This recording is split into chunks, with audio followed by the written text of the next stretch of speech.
prenons la puissance apparente complexe. Alors, à quoi est égale la puissance apparente complexe? C'est S égale à U, donc complexe, fois le conjugué de U, complexe. Donc, à quoi est égal normalement I? I en complexe égale à I exponentielle j phi. Alors, I conjugué en complexe, à quoi est égal? C'est I exponentielle moins j phi. D'accord? Alors, ici, c'est phi I, ici, c'est phi I. Ici, par exemple, c'est la phase initiale du courant, ici, la phase initiale du courant. Donc, je vais remplacer S, c'est, normalement, c'est U, fois exponentielle J phi U, fois I, exponentielle moins J phi I. Donc, c'est U fois I, exponentielle J phi U moins phi I, et J phi. D'accord? Donc, c'est-à-dire que égal à U fois I cosinus phi plus J U fois I sinus phi. U fois I cosinus phi, c'est normalement c'est la puissance active et U fois I sinus phi, c'est la puissance réactive. Je peux alors exprimer la puissance apparente, c'est P plus J Q. Donc, à quoi est égal le module de S? S, c'est la racine carrée de P au carré plus Q au carré. Et à quoi est égal l'arc tangente? C'est-à-dire l'arc tangente, c'est donc phi normalement, ou bien l'argument de S, c'est quoi?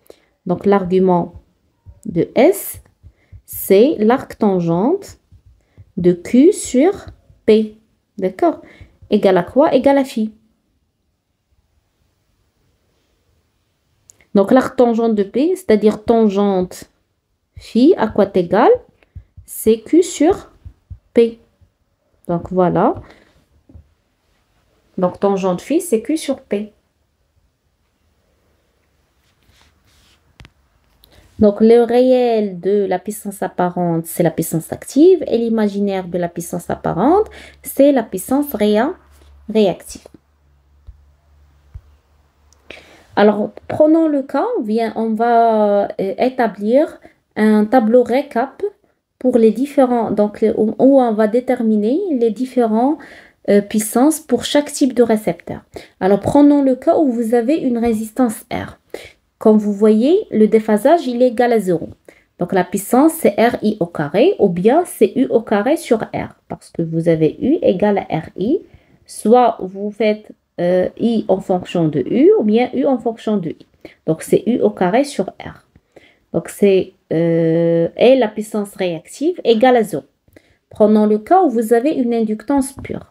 C'est-à-dire une inductance pure, c'est-à-dire le déphasage, il est égal à pi sur 2. On l'a déjà montré. La puissance active est égale à 0 parce que P égale à quoi? C'est U fois I cosinus phi. Si phi il est pi sur 2, cosinus pi sur 2 c'est 0. C'est-à-dire que alors, P égale à 0, c'est-à-dire, qu'est-ce que vous pouvez tirer? Que l'inductance ne consomme plus de la puissance active. D'accord? La puissance réactive maintenant, Q égale à quoi? C'est L oméga I au carré. Donc, normalement, Q, c'est quoi? C'est U fois U sinus phi. Dans une bobine qui est parcourue par un courant I de T, il est soumis à une tension U de T. À quoi est égal? Donc, U normalement, égale à L oméga fois le courant. D'accord? C'est-à-dire que Q égale L oméga fois I au carré. Sinus pi sur 2, c'est 0. C'est 1. Sinus pi sur 2, c'est 1.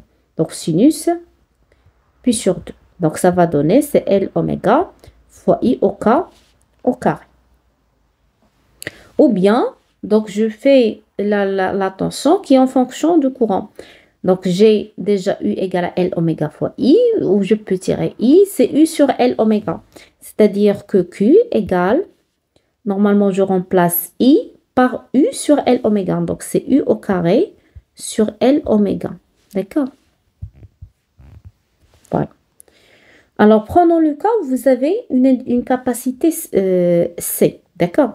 Alors, quel est le déphasage s'il s'agit d'une capacité pure? On a déjà montré, le déphasage, il est égal à moins pi sur 2. D'accord? Entre la tension et le courant.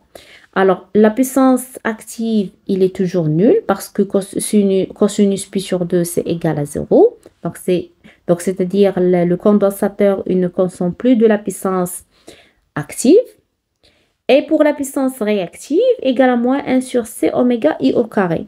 Donc ici, la puissance réactive, il est négative, c'est-à-dire que le condensateur, il produit de l'énergie réactive. Alors, comment on a trouvé cette relation? On a déjà Q égale à quoi? U fois I sinus phi. D'accord? Alors, si vous avez une capacité parcourue avec un courant et soumise à une tension U de T, c'est-à-dire que U égale à quoi? 1 sur C oméga fois le courant I. D'accord? La valeur efficace de U, c'est 1 sur oméga I. D'accord? Donc, c'est U égale à 1 sur C oméga fois I au carré. Alors, avec sinus, moins pi sur 2, c'est moins 1. D'accord? C'est-à-dire moins 1 sur C oméga I au carré. Donc, c'est une puissance qui est négative car le condensateur, il produit de l'énergie réactive. Donc, ici, je peux exprimer I de T en fonction de U. Ça va donner quoi? Ça va donner Q égale à moins C oméga fois U au carré. Et voilà un tableau récap. Pour la puissance apparente, S égale à P dans le cas où vous avez une résistance, parce que la puissance réactive, il est égal à 0 dans une résistance.